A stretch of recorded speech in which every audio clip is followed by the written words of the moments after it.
Hello दोस्तों, कैसे हैं आप। आज इस वीडियो में हम फॉर्म्स की बात करने वाले हैं। फॉर्म्स बेसिकली एक वेबसाइट के अंदर बहुत ज़्यादा इम्पोर्टेंट होते हैं। आपने अक्सर देखा होगा, अगर आप किसी वेबसाइट को विज़िट करते हैं तो आपसे कहा जाता है कि इस वेबसाइट पे लॉगिन करें। जैसे ही आप लॉगिन करते हैं तो आपको उस वेबसाइट को यूज़ करने की एक्सेस दे दी जाती है। तो बेसिकली आप फॉर्म्स को यूज़र से डाटा लेने के लिए इस्तेमाल करते हैं। और फॉर्म्स क्या करते हैं, जैसे यूज़र से डाटा ले लेते हैं उसे वो सर्वर को भेज देते हैं। तो सर्वर क्या करता है, सर्वर पे पहले से ही बैकएंड की जो फाइल्स होती हैं वो पड़ी हुई होती हैं। वो क्या करती हैं, मैचिंग करती हैं जो आपने डाटा सेंड किया होता है। अगर आपका डाटा ठीक होता है तो वो आपको उसके हिसाब से रिज़ल्ट दे देते हैं। जैसा कि आप फेसबुक पे जाते हैं और आप अपनी आईडी ओपन करना चाहते हैं तो उसके लिए आपको यूज़र नेम या ईमेल और आपको पासवर्ड देना पड़ता है। अगर आप ये डाटा ठीक तरह से एंटर करते हैं तो आपको अपनी आईडी की एक्सेस दे दी जाती है। अगर आप डाटा रॉन्ग एंटर करते हैं तो आपको उसी टाइम बता दिया जाता है कि आपने गलत डाटा एंटर किया है। तो हम गूगल पे चलते हैं और देखते हैं किस तरह के फॉर्म होते हैं, हमें फॉर्म किस तरह से दिखाई देते हैं और वो काम कैसे करते हैं। तो ये आपके सामने इंस्टाग्राम का एक फॉर्म है। आपके पास यहाँ पर दो फील्ड हैं। एक में कह रहा है कि आप फ़ोन नंबर एंटर करें या यूज़र नेम एंटर करें या आप ईमेल एंटर करें, और नीचे आपको कहा जा रहा है कि आप पासवर्ड एंटर करें। तो यहाँ पे मैंने अपने से फ़र्ज़ी ईमेल और पासवर्ड लिख दिया है। जैसे ही मैं इसे लॉगिन करूँगा तो ये मुझे उसी टाइम बता देगा कि आप गलत डाटा एंटर कर रहे हैं, आप करेक्ट डाटा एंटर करें। तो यहाँ पे मैंने जैसे ही क्लिक किया तो ये आप देख सकते हैं, कह रहा है sorry your password was incorrect. मैंने जैसे ही गलत डाटा एंटर किया तो क्या हुआ, ये जो मेरा डाटा था सर्वर पर गया, ठीक है। वहाँ पर जो बैकएंड की फाइल्स थी वो पड़ी हुई थी, उन्होंने डाटा को मैच किया। मेरा डाटा मैच नहीं हुआ, उसने फ़ौरन मुझे बता दिया कि आपका डाटा रॉन्ग है। ये जो आपको फॉर्म नज़र आ रहा है, आप इसे HTML और CSS के थ्रू बना सकते हैं। तो अपने एडिटर पे चलते हैं और देखते हैं कि हम किस तरह से फॉर्म को लिख सकते हैं। तो यहाँ पे मैं कमेंट करके लिख लूँगा फॉर्म्स, और नीचे आके मुझे फॉर्म बनाने के लिए बेसिकली फॉर्म टैग का यूज़ करना पड़ेगा। और फॉर्म टैग के अंदर फ़िलहाल भी मुझे एक्शन एट्रीब्यूट की ज़रूरत नहीं है, इसका मैं आपको आगे जाके बताऊंगा कि ये क्या काम करता है। फॉर्म के अंदर मुझे एक इनपुट एलिमेंट की ज़रूरत पड़ेगी। कोई भी फॉर्म बनाने के लिए इनपुट एलिमेंट आपका बहुत ज़्यादा इंपॉर्टेंट होता है, और फॉर्म बनाने के लिए सबसे ज़्यादा यूज़ होने वाला एलिमेंट जो है वो आपका इनपुट एलिमेंट है। बात क्लियर हो गई। यहाँ पर टेक्स्ट लिखा हुआ आ रहा है, type is equal to text.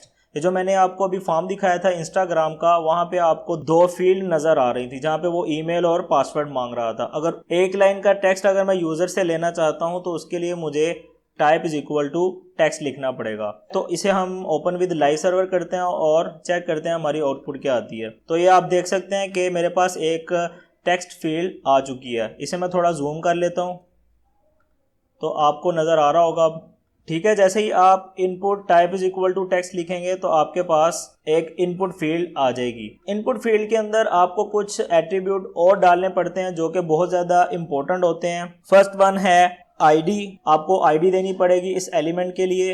ID is equal to, इसके अंदर लेट से अगर आप फर्स्ट नेम एंटर करवाना चाह रहे हैं, लास्ट नेम एंटर करवाना चाह रहे हैं, पासवर्ड एंटर करवाना चाह रहे हैं, तो आप उसके हिसाब से यहाँ पर आप आईडी देंगे। लेट से मैं फर्स्ट नेम एंटर करवाना चाहता हूँ तो यहाँ पे मैं लिख दूंगा फर्स्ट नेम। और इसके बाद एक और एट्रीब्यूट आपको यहाँ पर देना पड़ेगा, वो है name. Name is equal to same वही जो आपने फर्स्ट नेम यहाँ पर लिखा था, आप इसे कॉपी करेंगे और यहाँ पर पेस्ट कर देंगे। उसके बाद आपको एक और एट्रीब्यूट देना पड़ेगा, वो है वैल्यू। वैल्यू से मुराद ये है कि आप उस फील्ड के अंदर क्या लिखा हुआ शो करवाना चाहते हैं। तो मैं फर्स्ट नेम लिखा हुआ शो करवाना चाहता हूँ तो मैं लिखूँगा यहाँ पे सेम वही, पेस्ट कर दूँगा और इसे सेव करते हैं और चेक करते हैं। तो ये आप देख सकते हैं मैंने जो फर्स्ट नेम वैल्यू के अंदर लिखा था इस फील्ड के अंदर लिखा हुआ आ गया। बेसिकली आईडी हम इसलिए देते हैं कि हम अगर CSS से इसे स्टाइल करना चाहते हैं तो हम इसे इजीली इसे स्टाइल कर सकें, वो हम इस आईडी के थ्रू ही करेंगे। अब मैं चाहता हूँ ये जो मेरे पास टेक्स्ट फील्ड आई है जिसके अंदर फर्स्ट नेम लिखा हुआ आ रहा है, इसके ऊपर लिखा हुआ आए कि आप फर्स्ट नेम एंटर करें। तो उसके लिए आपको क्या करना पड़ेगा, एक और एट्रीब्यूट यूज़ करना पड़ेगा। इसके ऊपर आप लिखेंगे लेबल।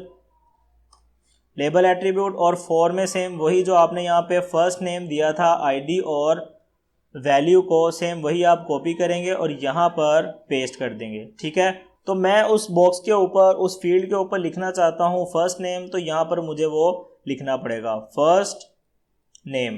तो ये आप देख सकते हैं लेबल से क्या हुआ, जो फर्स्ट नेम था वो मेरा लिखा हुआ आ चुका है। आप लोगों ने एक चीज़ नोट की होगी कि जो हमारा फर्स्ट नेम हमने जो लेबल यूज़ किया था वो हमारा इनलाइन एलिमेंट है। उसके अलावा हमने एक इनपुट एलिमेंट का यूज़ किया था ये टेक्स्ट फील्ड लगाने के लिए, तो ये भी हमारा इनलाइन एलिमेंट है।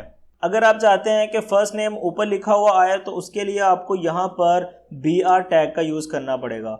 तो ये आप देख सकते हैं जो हमारा टेक्स्ट फील्ड थी वो नीचे चली जाएगी और फर्स्ट नेम ऊपर आ जाएगा। तो मैं एक छोटा सा फॉर्म बनाना चाहता हूँ जिसमें फर्स्ट नेम ये मैंने लिख दिया, इसके अलावा मैं चाहता हूँ लास्ट नेम आए और आपसे पासवर्ड मांगे। तो उसके लिए आप क्या करेंगे, सेम इसी को कॉपी करना पड़ेगा और नीचे जाके मैं पेस्ट कर दूंगा और यहाँ पर एक स्पेस दे देंगे ताकि हमें देखने में आसानी हो। आप यहाँ पर फर्स्ट नेम की जगह पर कर देंगे लास्ट नेम और नीचे यहाँ पे भी आप फर्स्ट की जगह पे लास्ट लिख देंगे और ये जो ऊपर था फॉर में यहाँ पर भी आप लास्ट लिख देंगे LAST लास्ट। और उसके बाद ये जो नेम था यहाँ पर भी फर्स्ट नेम था, आप यहाँ पर भी लास्ट कर देंगे। तो इसे आप सेव करें और यहाँ पर भी आपको BR टैग का यूज़ करना पड़ेगा। ठीक है, तो अपनी आउटपुट चेक करते हैं। तो ये आप देख सकते हैं फर्स्ट नेम और लास्ट नेम ये हमारे पास लिखा हुआ आ गया, लेकिन यहाँ पे फील्ड के अंदर भी फर्स्ट नेम लिखा हुआ आ रहा है। मुझे यहाँ पे लास्ट नेम चाहिए, तो मैं क्या करूँगा, ये जो वैल्यू था वैल्यू के अंदर भी फर्स्ट नेम लिखा हुआ है, तो मैं यहाँ पर क्या कर दूँगा लास्ट नेम।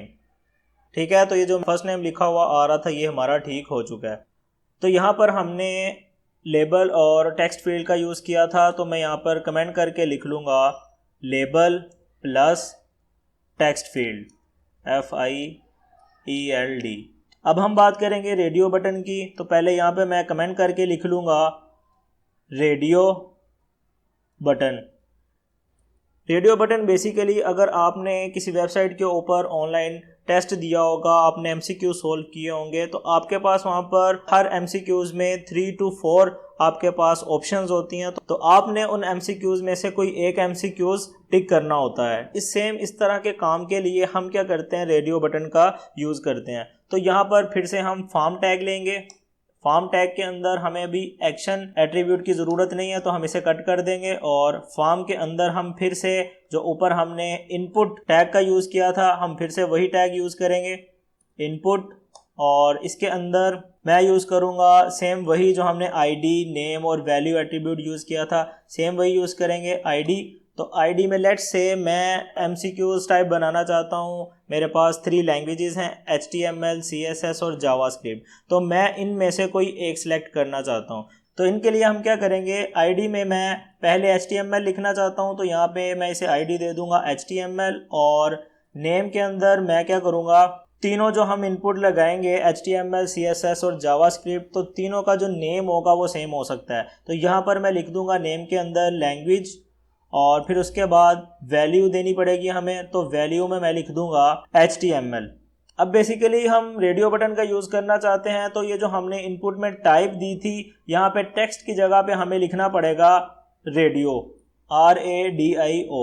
तो इसे सेव करते हैं और आउटपुट चेक करते हैं। तो ये आप देख सकते हैं मेरे पास बटन आ चुका है।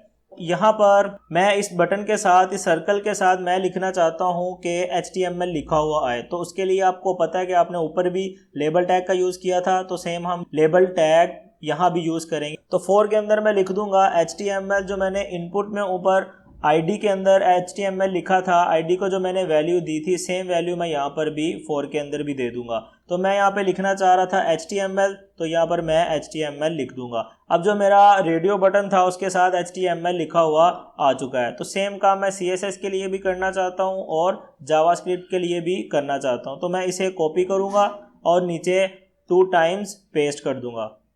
ठीक है। तो यहाँ पर हमें HTML की जगह पर CSS लिखना पड़ेगा। तीनों का नेम सेम हो सकता है लेकिन ID इनकी डिफरेंट होगी।